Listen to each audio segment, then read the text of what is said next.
What's up, everybody? Welcome back to the Next Win podcast with your host, Aunt Ma, co-host Justin Vaseur, and Mr. William Wynn. Two turntable. Thank you for coming back. Yeah, you look like you're ready to DJ at Marquee. Yeah, is that still happening, Marquee? I don't know. Is Yeah, it? it is. Yeah, it still is. I had my bachelor party there Oh, when it first opened, like a long time ago. That was the Wow. happening place. I hate clubs in LA. I gotta tell you that. I hate it. We're talking about Vegas. Yeah, Vegas we're talking Club. about Vegas. This is Vegas Huh? Club. What'd I say? You said LA? LA, dude. I hate clubs in Vegas. They're What? expensive. I really Weren't hate you clubs just in at a Vegas. club? Yeah, I was just at a club. I Damn. think I got Turn it up. Yeah. You got faded as hell. yeah. I just had one beer.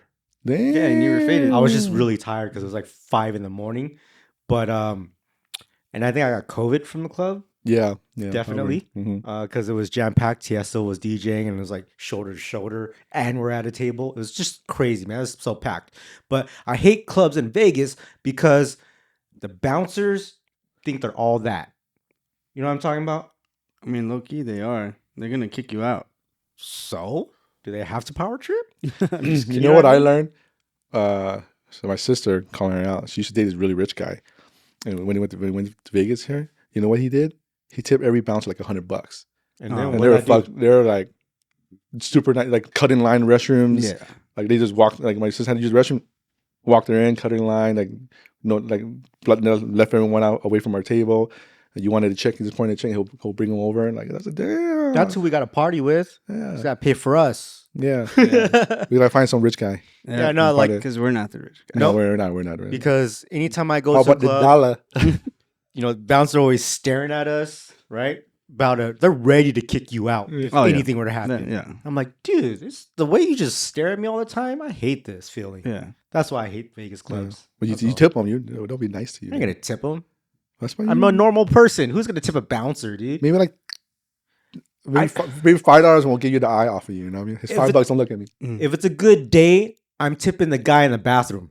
Yeah, that too. You know what I mean? Yeah, A lot of times I don't because it's like, honestly, I can get my own paper towels, my own soap, dude. You know, but if I get some gum or something, yeah, I'll tip it. Or if you're I'll leave really a dollar. cool. You know, he's hustling. I mean, he's really working. nice. I Yeah. would. Yeah, he's working. But there's times when I didn't have money and I'm like, I'm not gonna tip you, dude. yeah, you don't have money. You, can't You do know what I anything, mean? man. Like, You come get on, it. I'm trying to hustle too, but I'm here partying.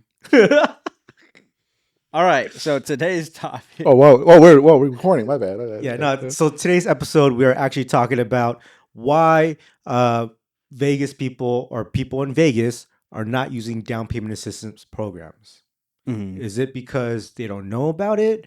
Or what I'm seeing is people in Vegas are just locals are not buying homes. Yeah. I mean, at least for me, when I heard you talking about the California programs, Yeah, I kind of I was like, idea. yeah, I was like, do we have something like that in Vegas? So I didn't really know about it. I don't think they promoted it too much because Yeah. I started looking because we do a business in Vegas and like I know all this about California. I need to know about Nevada. So when I looked at it, I was like, oh wow, they actually do. And there's some of these programs a lot better than California. So Yeah. Yeah, I would say the last 10 people in Vegas that hit me up for a home or for a home in Vegas have not been locals. They're all out of state. yeah, Mm. Not one local has hit me up and said they wanted a house, Mm. which is weird. So it's like, you think if they knew about these down payment assistance programs, they would buy a home? I Or- think it was start getting thinking about it. Or is it to them because now the prices are so expensive for a local that they're not even willing to pay for it? Yeah, They- locals don't. At least from my experience, locals look at the housing prices and they're like, "Bro, it's so expensive." Right, They because just you're like, say, well, oh my gosh, my 200K home is now 500. I don't want to buy another home, Yeah, right? I know a local that's like, I'm never moving because I have such a great monthly payment. yep. For Plus, me, like, yeah, if they sell their house right now, they're kind of have to like downgrade sometimes. right? I mean, for me, I'm like, oh my gosh, 300K cash? I can get that right now. I'm selling. And then I'm going to use that and do something else with it. Maybe it's just the LA mentality or the hustle It's mentality. different. But like, what would you do with it? Buy businesses, buy properties. Make money with it. Buy properties. Yeah, I would buy more stuff. But what if it's your only home? So I would buy a home that I can afford and use the rest of the cash for a way to make income. So you don't In the have market to. right now? Yeah, you don't have to use. So if you had $300,000 cash, You don't have to use you don't all have of to it. use all of it. Yeah, but like a lot of people they do have a small house payment right now. So like when they buy another home, they It'd be might. more expensive. Yeah, but the house payment that you had 10 and 20 years ago, yes, it's significantly smaller. But also your pay from 10 or 15 years ago or 20 years ago is way different. So now what you make from when you bought the house is way different. You can afford it now because one, you save so much money, right? I don't think most people think like that though. Yeah, I think most people are just, unless it depends where you're from, right? I think here they're more conservative about it, like kind of like savings. Well, I'm just Right, is thinking that about right? the general person. The general person's I don't think is thinking like that. They're like, why would I? If I I have think, a 12, like my parents, they have Okay. their mortgage is $1,000. damn, that's nice. You know what I mean? So then now they're gonna sell that house for profit, but then go to another house, even if they bought a $300,000 apartment or something downgraded, their monthly payment's gonna be I get what crazy. you're saying. Here's what I'm leaving out is that the only time someone pays for a bigger house and more monthly payments is because they outgrown their first house that they're living in. They've outgrown it, meaning that they had a family and they need more rooms, or now they're working from home and they need office space. That's when people will pay more because of the other people living with them. Now, if we're talking about oldies, old people who don't ever have to move and it's just them two, then yeah, it doesn't make sense for them to pay more for a different house. So those aren't even the same people I'm talking about because they don't even care about the money. They got the retirements, going, retirement funds, all these other things. They don't need to cash out that 300K they just made, right? But someone who's got a growing family, they're like 300K, I'm cashing out, I'm gonna buy a bigger home that I couldn't afford before. And now each one of my kids have their own rooms. That's the difference. Mm. Yeah. Every situation is different. Mm. So it's for a growing family for sure. Someone who's outgrown that home. So I guess my next question would be, Justin, you're a local here. Would you use the actual down payment assistance programs? Um, I still have to do more research on it. Yeah. Like, cause sometimes it sounds amazing, Yeah. and then I hear It's all catches. I hear all the catches, and I'm like, oh, it's not. It's good for some people. So let's play a scenario. Yeah. Let's say for you to save up, it would take you 2 years to Mm. buy a home.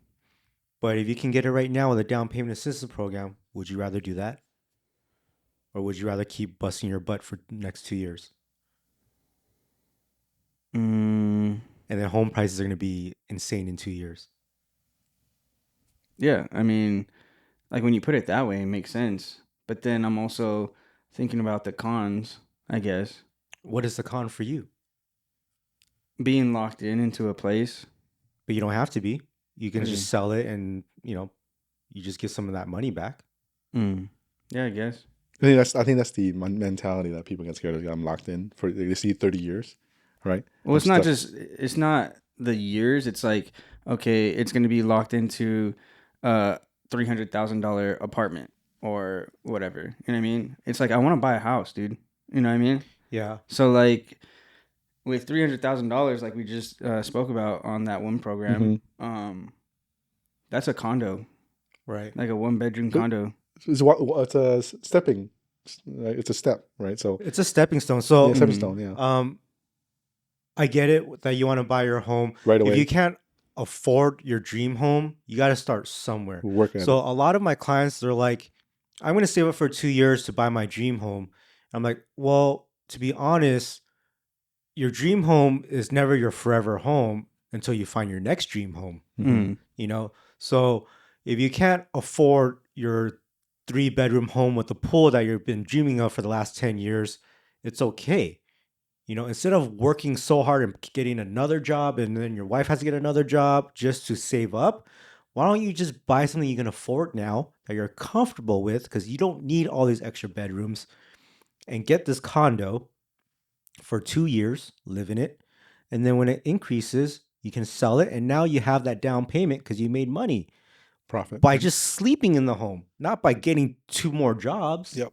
Right. Mm. So that's a stepping stone where now I can buy that home with a pool and extra bedrooms that now I either deserve or need. So But basically, you don't want instant. Yeah, people want instant gratification, right?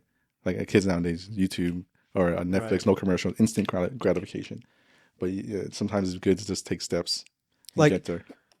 like Well, for isn't it kind of the same thing then? no, So like for example, if I get a little bit of money from that first stepping stone, and then that's 2 years down the line, Mhm. right? All the other house prices are going to be the same. In those 2 years that I saved that, I don't know, what am I going to make, 40 grand or whatever? maybe more. But it'll be double because Yeah. then now you still have your savings, right? So you have the money from your original down payment, Mhm. and then you have the money that you made to combine into a really nice down A payment. bigger down payment for Yeah. bigger house. Yeah. Okay. Well, I get where you're coming from. The house price increase and all that, but Yeah. Well, It's like- here's the thing. Like, if you had the money right now, or like you're really trying to save up for that house that you and your girlfriend want, what do you need it for? Like right now, it's just you and her. You don't have kids. You don't have businesses that you run out of, from the house. So what do you need all this space for? Well, I mean, I think with all the goals that we have, Yeah. I think the next few years things are going to move pretty fast. There you go. That's So- the key. The next few years, but not right now. No, but that makes sense because for me, I'd rather purchase something right now or in the next year or so because the next steps are Coming. kid. Yeah. Right. So then, you want like, that foundation. yeah, it's like building a foundation to have that instead of like, I guess the opposite. I mean, I'd rather just be more comfortable in that sense. Yeah. Than like, okay, we have a kid and then we're in an apartment, it's tight, whatever. Yeah. And that's not the way I want to do Oh, it. of course not. That's when you outgrow the home and you sell because and you will make money when you sell by that time. When you have your kid or gonna have a kid, that's when people start looking for their next forever home. So everyone has a different situation, right? Your mentality is just like a lot of people, and I totally get that. Mhm. They want to buy the first home that's going to create memories and build a family, You're thinking of that the house you grew up in type of thing, right? right? Yeah. Because Well, also the house that I grew up in was a house. Mhm. yeah, So that's kind of my stepping stone. It's like, I want to be there too, yeah. and then my parents, But I they think got that- to enjoy it. I think I was right there with you on Same my thing. first home too. yeah, I I bet was- it's different now. I was thinking like that when I first bought my home, Mhm. But after now I'm on my third home, I'm like, man, I wish I just bought way earlier when I could afford it for what I needed and then just keep buying and Building selling, buying and selling. Because it was so much easier to just keep collecting that money. Mm. Yeah. I mean, Different mentality. It's different. Everyone has a different plan. Yeah. So Well, it's just like I like to learn all the routes that I can take. Yeah. yeah. That way that's I can smart. see like what's going to be the best. For you, yeah, You know. for sure. Because even like trying to explain these things to like my girl or whatever, and she just doesn't understand, So it's like I'm trying to be the one that knows those routes, Right. so I can put us in the best position. Yeah. So I'll give you a good example of the buying the small and then growing. Mm-hmm. So we have a good family friend of ours, and they started with a condo in a little Santa Ana, so a little bit not as good area. Oh no, actually, it's a condo in Corona, and then they sold that and used that money to buy another condo, like a small house in Santa Ana, which is not a good area in Orange County. They lived there, and they sold it. They only lived there 4 years, and they sold that. And they made more money on that, and then bought another house in Fullerton, where I'm at, which is a nicer area, right? And when the house prices increased again, they made a lot of money, and then now they're living a bigger house. They did steps, but what people don't think about is those years that you're moving and using that money to buy the new house, your income's increasing too. Right, so their careers were growing all those years, and their incomes were growing, and now they have bigger down payments and income growth together. So now they can afford their dream house. Now they're in their dream house, 2 acres, Yeah. dream house. So again, that's like another question that I would have is if if me and my girl can qualify for a $400,000-$500,000 home, do we go that route, or do we try to? I guess it's just a numbers game at that Yeah, point, or right? whatever you can afford. Yeah, it's whatever's comfortable to you and Mhm. what you You have a budget too. on your monthly. Yeah. Everyone's always thinking about, I want to buy a $500,000 home. Mhm. Do you know what that is per month? Yeah. That's the key. You want to find out how much you can afford every month. Afford or budget your budget. How much you see want to that the answer is Yeah. like the comfortable, right? Yeah, where you're comfortable. Because I have clients that are like, oh, this is how I'm comfortable with, but they can qualify for way more, right? And I have clients that go, we have clients that go all the way max. Yeah, there's Max. people that qualify for $5,000 a month and they can afford it, but they're don't wanna comfortable at like $2,500 a month Or or 3,000. $3,000 a month. And that's like the You know, yeah. and they don't want to be able to stress and like Mhm. if they lost their jobs, they're still okay, you know, Yeah. stuff like that. So the comfortable monthly budget is really what you're looking Yeah. at. And some that don't care, they just want to go all out, you know. So go fit max. Yeah. So it's all about how you your own situation. So I hope you guys enjoyed today's episode. I learned a lot about Justin and how every buyer thinks, works, yeah. because I think totally different. Yeah, we all think different. So I love learning all these perspectives. So thank you for that. And thank you for being here as you. well, Thank you for William. having And me. we'll catch you guys next time on the Next Win podcast. Please comment, subscribe to the YouTube, Spotify, Apple, Amazon, anywhere you can find a podcast. We are there. So till next time, guys. Peace.